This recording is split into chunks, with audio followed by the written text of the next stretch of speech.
We've talked a lot about the SR system in Black Ops 7 ranked play. What's broken, what feels unfair, why it sometimes feels like Black Ops 7 ranked is personally targeting you, all that good stuff.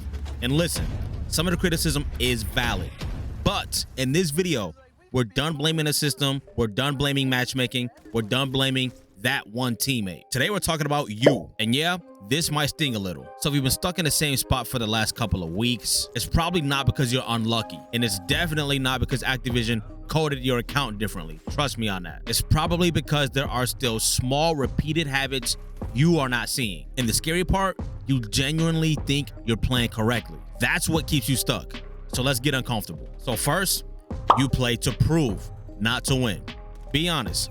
How many times have you ego challenged someone just to prove that you're better? You weren't playing for rotation. You weren't playing for trades. You weren't playing for control. You wanted the kill. A lot of Hardstuck players chase validation. High-level players chase boring wins. And boring wins don't look sexy on the scoreboard, but they matter. Next, this one is huge, and I know this is you.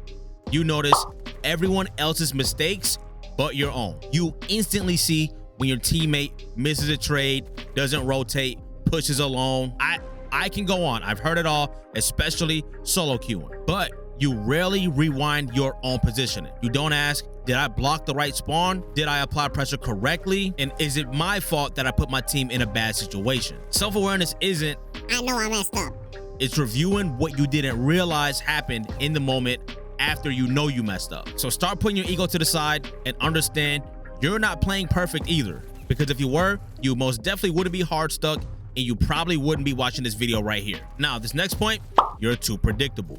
You have comfort routes, comfort timings, comfort fights, and I'm calling myself out here. On the map Scar, I have 2 favorite spots here, and it's only a matter of time before people figure them out. Let me know if you see them, by the way. But better players are reading you like a Dr. Seuss book, Green Eggs and Ham. If someone can guess where you'll be 70% of the time, you can't blame that on bad timing or you got unlucky.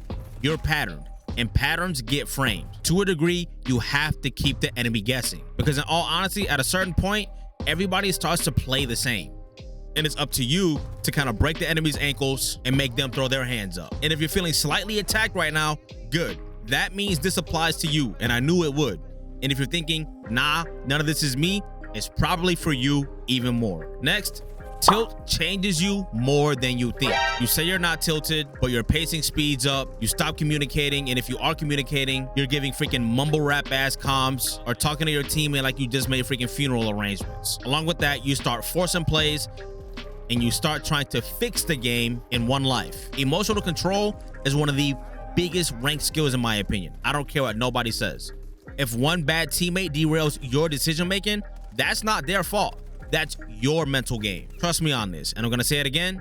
You gotta start to focus on what you're doing more than anybody else on the map. And honestly, that's why I've been dialing everything around my sessions. Sleep, hydration, focus. I've been using advanced gaming supplements to help me stay locked in with the Black Ops 7 rank play grind as long as my content grind. Not on some hype energy drink stuff, but just cleaner focus and hydration during those longer ranked sessions and video editing sessions. Because half the time when you think you're just playing bad, you're just mentally fried or you're dehydrated.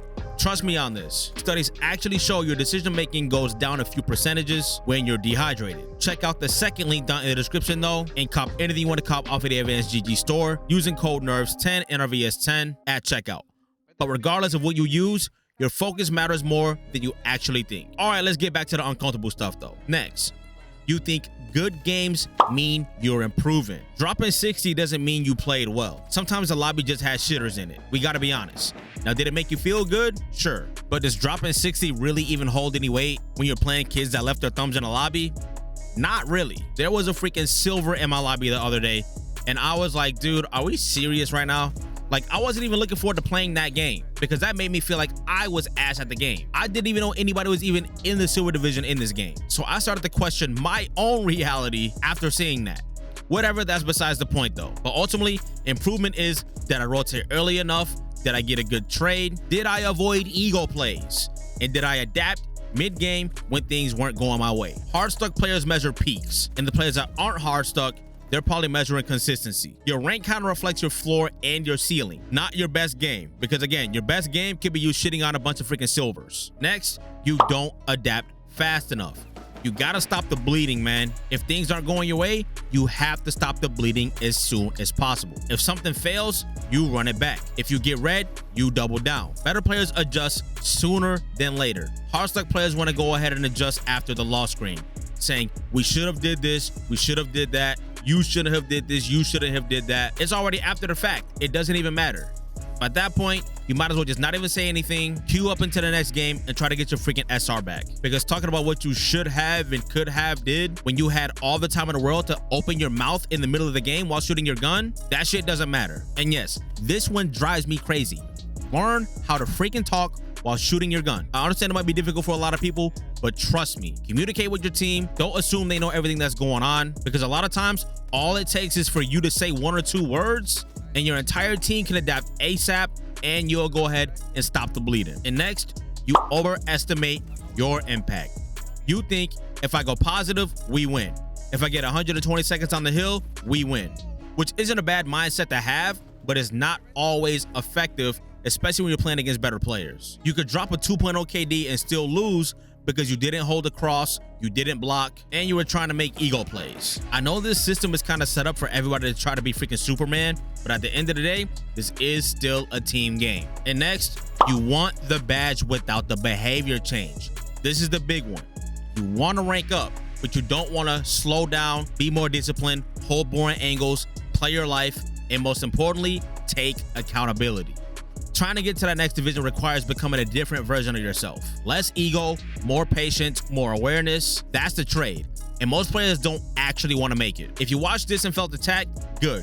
That means there's something here for you. The SR system isn't perfect, matchmaking isn't perfect, but your habits, those are 100% in your control. And until you start reviewing yourself the same way you review your teammates, you might just be Hardstuck until the end of the season, man. But if this kind of ranked breakdown hit different for you, the psychological side, the uncomfortable side, fuck it, go ahead and sub. Because again, the last couple of videos, maybe it kind of came off that I was talking about the SR system is unfair. Not quite. But at the end of the day, if you play the game, try to get better at Call of Duty, try to get better at respawn, search, and destroy, that will make you better at Black Ops 7 ranked play, which will inherently get you some more SR and get you to the next division. And in the next video, we might be going even deeper, no diddy. But I'll put 2 more videos for you on the screen right here. Check those out, and I'll see you over there.